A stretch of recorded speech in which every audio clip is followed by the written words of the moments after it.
The Hindu ദിനപത്രത്തിൽ ഇന്ന് മുഖ്യമന്ത്രി പിണറായി വിജയന്റെ ഒരു എക്സ്ക്ലൂസീവ് അഭിമുഖം വന്നിട്ടുണ്ട്. ശോഭന കെ നായർ എടുത്തിട്ടുള്ള അഭിമുഖം. അപ്പോൾ ആ അഭിമുഖത്തിൽ പറഞ്ഞ ചില കാര്യങ്ങളെ മുസ്ലിം ലീഗ്, PV അൻവർ മുതൽ കേരള മുസ്ലിം ജമാഅത്ത് വരെ, അതായത് കാന്തപുരം AP അബൂബക്കർ മുസ്ലിയാരുടെ പ്രസ്ഥാനം വരെ എതിർക്കുകയുണ്ടായി.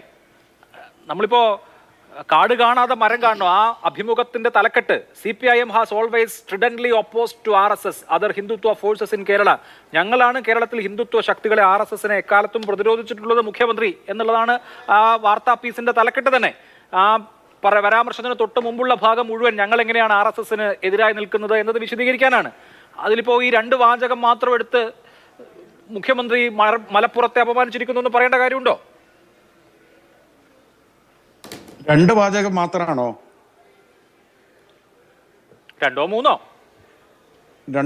ആണോ? ശ്രദ്ധിച്ചു നോക്കൂ. അല്ല, വായിച്ച് ഞാൻ സമയം കളയുന്നില്ല. അത് അത്യന്തം അപകടം നിറഞ്ഞ, അത്യന്തം ഹീനമായ ഒരു സ്റ്റേറ്റ്മെന്റ് ആണ് കേരളത്തിന് മുഖ്യമന്ത്രി കൊടുത്തിരിക്കുന്നത്. ഇത് കേരളത്തെക്കുറിച്ച്, മലപ്പുറത്തെക്കുറിച്ചൊക്കെ ഈ യോഗി ആദിത്യനാഥ് പോലുള്ള BJPയുടെ മുഖ്യമന്ത്രിമാർ പറയുന്ന കാര്യങ്ങളത്. ഇത് ഉത്തരേന്ത്യയിൽ കത്തൂത്. കേരളത്തിൽ ഒരു പക്ഷേ ഈ ചുരുങ്ങിയ ഇടങ്ങളിൽ ചർച്ച ചെയ്ത് നമ്മളത് തള്ളും. പക്ഷേ ഇതൊക്കെ വലിയ വാർത്തയെ കേരളത്തിന്റെ മുഖ്യമന്ത്രി തന്നെ അഡ്മിറ്റ് ചെയ്യുന്നു. ഇന്ത്യയിൽ മലപ്പുറം എന്നൊരു ജില്ലയുണ്ട്. ആ ജില്ലയിൽ ഇതാ ഇത്രയധികം ഹവാല ഇടപാട് നടക്കുന്നു, ദേശദ്രോഹ പ്രവർത്തനങ്ങൾ നടക്കുന്നു. എന്നിട്ട് മുമ്പ് നമ്മൾ അനുഭവിച്ചതാണ് അച്യുതാനന്ദന്റെ ഒരു പ്രസ്താവന. ആ പ്രസ്താവന ഇന്ത്യ മുഴുവൻ ഓടിയില്ലേ? BJP എത്രമാത്രം ഉപയോഗിച്ചു? ഇപ്പോഴും അത് കിടക്കുക അവിടെ. അതുപോലെ മുഖ്യമന്ത്രിയുടേത് രാജ്യവ്യാപകമായി സംഘപരിവാർ ഉപയോഗപ്പെടുത്തും. ഞാൻ മുഖ്യമന്ത്രി പിണറായി വിജയൻ ഒരു വർഗീയവാദിയാണെന്ന് ഞാൻ ഒരിക്കലും പറയില്ല. കമ്മ്യൂണിസ്റ്റ് പാർട്ടി ഒരു വർഗീയതയോട് സന്ധി ചെയ്യുന്ന പാർട്ടിയാണെന്നും ഞാൻ ആക്ഷേപിക്കില്ല.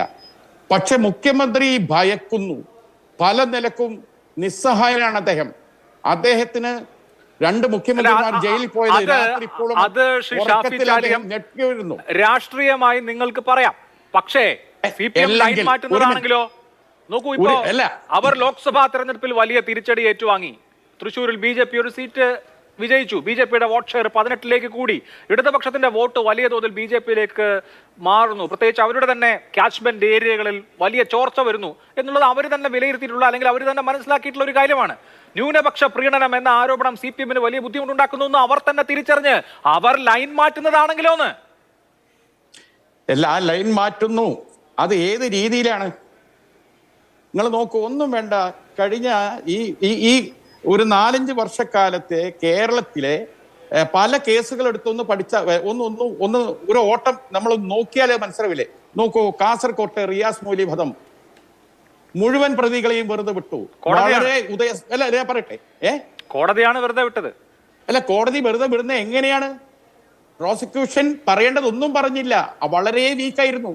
അതേപോലെ കൊടിഞ്ഞി ഫൈസൽ വധം എവിടെ എത്തി? പ്രതികൾ മുഴുവൻ ജാമ്യത്തിലാ. മുമ്പ് തിരൂരിലെ മറ്റൊരു വധക്കേസിലെ ജാമ്യത്തിലിറങ്ങിയ പ്രതി വരെ, അവർക്ക് വരെ ജാമ്യം കിട്ടി, അനങ്ങുന്നില്ല. പാലക്കാട്ട് രണ്ട് കൊലപാതകങ്ങൾ നടന്നു. അതിൽ ഒരു ഭാഗത്ത് മാത്രമാണ് എവിടെ നിന്നത്? സംഘപരിവാർ പ്രതിനിധി കൊല്ലപ്പെട്ടെടുത്ത് മാത്രമാണ് പോലീസ് വളരെ തീക്ഷ്ണമായി അന്വേഷണം നടത്തിയത്. മറ്റേത് വളരെ ദുർബലമായി കിടക്കുന്നു. ആലപ്പുഴയിൽ 2 കൊലപാതകം ഉണ്ടായി. ആദ്യത്തെ കൊലപാതക കേസ് ഇതുവരെ കുറ്റപത്രം കൊടുത്തിട്ടില്ല, ആരെയും നിയമിച്ചിട്ടില്ല. ശരി, അപ്പുറത്തെ കേസ് 25 പേരെയും കൊല്ലാൻ തീരുമാനിച്ചു. വധശിക്ഷയ്ക്ക് നിങ്ങൾ മനസ്സിലാക്കണം. ഏതെങ്കിലും 1-2 ആളല്ലേ കൃത്യം നടത്തുക?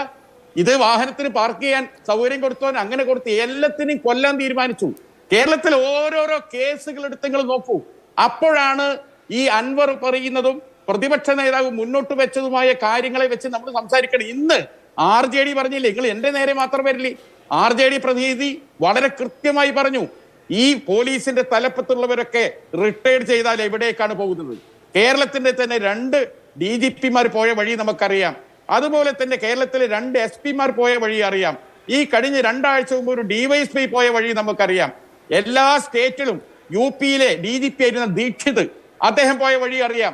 സൈനിക മേഖലയിൽ നിന്ന് റിട്ടയർ ചെയ്യുന്നവർ പോകുന്നത് സംഘപരിവാറിലേക്കാണ്.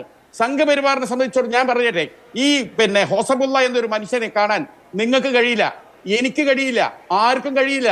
അത്രമാത്രം ഇമ്മൻസ് പദവിയിൽ ഇരിക്കുന്ന ആളാണ്. അതുപോലെ തന്നെ റാം മാധവും അവര് നിരന്തരമായി കണ്ടുകൊണ്ടിരിക്കുകയാണ്. ഈ കണ്ടുകൊണ്ടിരിക്കുമ്പോൾ തന്നെ കേരളത്തിലെ പോലീസ് സേനയിൽ സംഭവിക്കുന്നത് എന്താണ്? ഇത് ഭയപ്പാടുണ്ടാക്കില്ല ആളുകൾ. ശരി ശരി അതല്ലേ ഞാൻ പറയുന്നു, എല്ലാം ഭയപ്പാടാ. ഭയപ്പാടിന്റെ അന്തരീക്ഷം എലത്തൂർ എന്നുള്ളതാണ് ആരോപണം. ശ്രീ